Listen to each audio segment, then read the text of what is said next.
Disjunction दुसरा म्हणजे हा येईल. म्हणजे असं उत्तर, हे उत्तर आपल्या ह्याच्यात क्वेश्चन्स आहे. तर हे ह्या चार पैकी कोणाला मॅच होतंय ते आपल्याला बघायचंय मुलांना. बघूया या ठिकाणी बघा कोणाला मॅच होतंय. हे जर सॉल्व्ह केलं आपण तर कसं होईल बघा. पी हे होईल disjunction negation Q conditional R, हे असं होईल. पहिला ऑप्शन चेक करतो मी.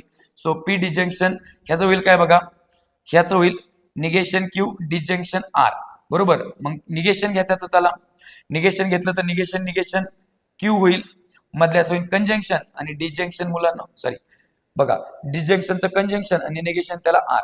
म्हणजे अशा पद्धतीने आपला आन्सर येते का? येस, असंच ऑप्शन येतोय मुलांना, म्हणजे ए ऑप्शन करेक्ट आहे. येस, म्हणजे याचा आन्सर आणि याचा आन्सर मुलांना हे दोघं जण कसे आहेत, सेम आहेत. सो ऑप्शन ए करेक्ट आहे. राईट. सगळे 2024 चे प्रश्न चालू आहेत मुलांना. तुम्हाला 2024 चे प्रश्न